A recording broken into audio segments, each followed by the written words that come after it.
and was sort of raised around in an antiques furniture shop, so my kind of interests and influences have always been in the past, really. I'm definitely a creature of the past, for sure.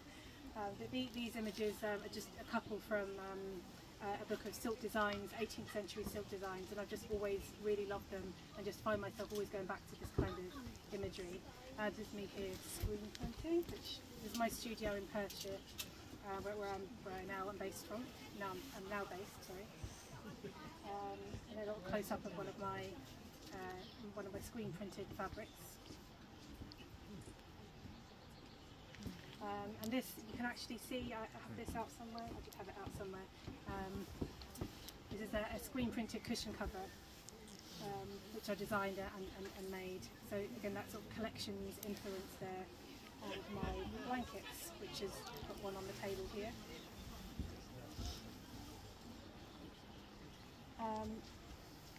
So I was sharing a bit the contrast here between the sorts of environments that the filming locations take place in, contrasting with the kind of environment that I was working in on the show. So unfortunately I wasn't in these wonderful places. I was working from a studio outside of Glasgow, which is very industrial and very, very different, so working in sort of small studio spaces. But I shared this because on numerous occasions you'd walk off to lunch down the hall and you would walk by the standing stones that were just there in storage, you know, just lying around. So that kind of, we'll work in a different environment, but it was always full of surprises and always really kind of interesting things to see.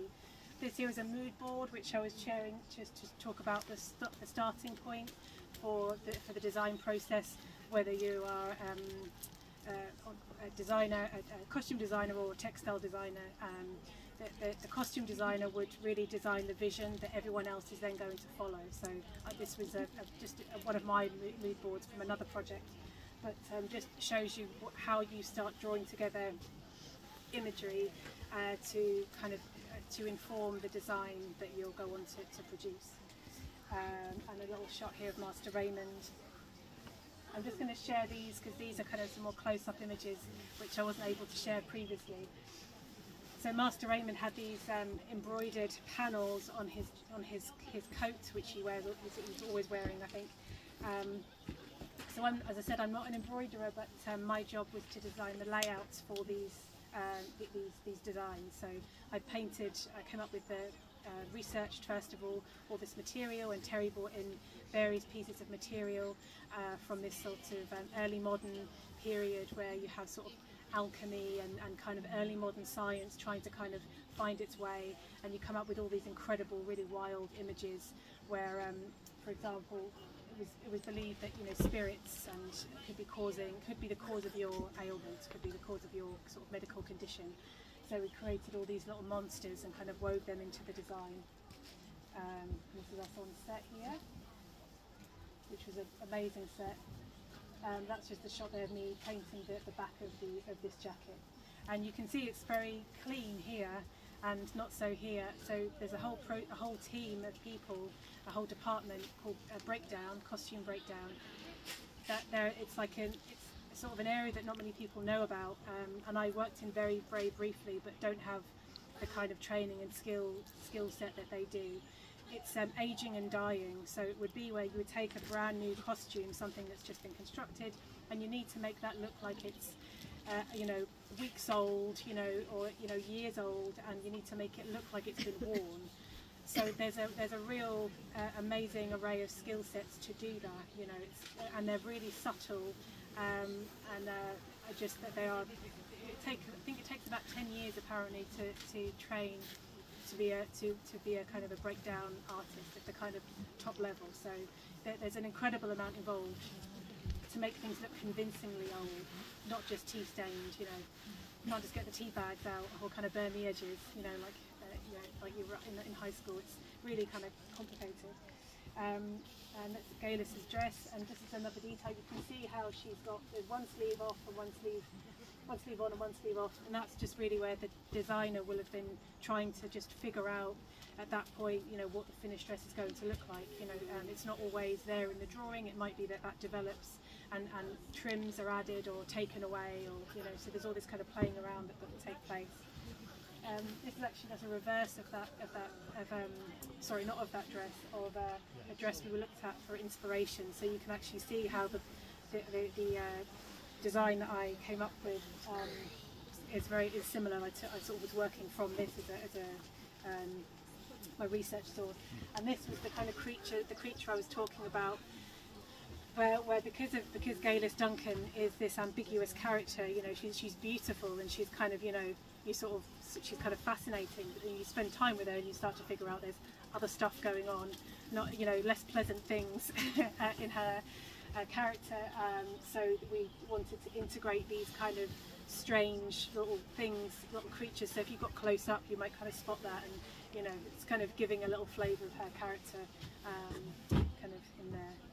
This was a drawing of the bone. I was coming up with ideas of drawing these little pieces of bone, kind of knotted with pieces of poisonous plants and hallucinogenic plants. And that's just another of hers, which we didn't use.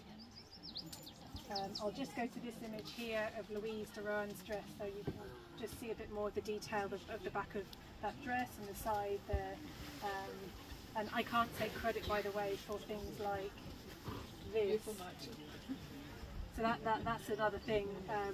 I have done that before, and I have had to do that. But my job is to kind of I would need to kind of print over the seams, and so then the designer is then, or the cutter is, and the makers are then kind of trying to then make that work afterwards. But so there's a bit of working together there. But that's in their skill set there. And you can just see a bit more of the detail of this dress of Claire's. Again, the bodice and the skirt panel were screen printed and painted, and that's just a little detail of the fabric before it was cut into the skirt. So that's just you can see a little bit more of that detail there. And the pencil drawing for that design, and then the separations again.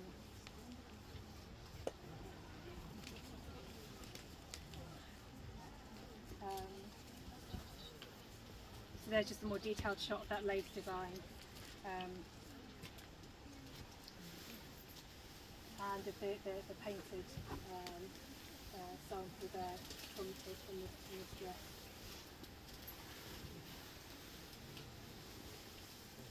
So there are a few colour experiments, dye experiments for the same dress as well. I'm sorry, I'm skipping forward because I know we've got another event coming up next, so I just really wanted to share with you these images that you couldn't see before. So that's just a bit of a closer still there of Claire's banyan, so you can kind of get to see more of the detail in that print there. But yeah, again, I've tried to draw these lines here so it can feel like it was a sort of a stitched gold kind of embroidered piece, but actually it's all just hand drawn and then screen printed. And again, that's the artwork there again. So that would be the first drawing, and then here is where we then repeated it across repeated it digitally first, and then when I screen printed it, that was all done by hand, that repeat. So that's literally just by eye, lining up the screen. Often you have a registration bar when you screen print, but in this case it was a little bit more of an ad hoc kind of a setup. We had to just find slightly different ways of doing that, and a little detail there again. Oh no, it's just turning it out there. You're all in the right place undercover. So you can just get a better view now of that inside that studio space where I was working. So this is the room I was talking about before, where behind there you can sort of see some of the costume rails if you look through. So that was all on that side, and then my drawing board was over here, and then back here all of the artwork that we had up for kind of inspiration on the walls here. And this is that fabric in the process of being printed, so you can kind of see how we were going about it, just working across that length of fabric on the table there.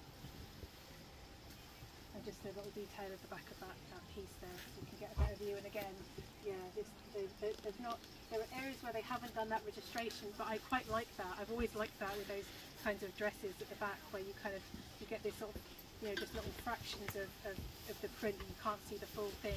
So I quite like it when you have that sort of movement in the print, and where it's not registered. And this is just a little section of some of my favourites from the show. And sorry, so we might have to wrap up there now. So I just wanted to share those with you. Obviously we had the technical issue earlier, but thank you again for your time, and hopefully this dries up and we get a little bit of sunshine for the rest of the day.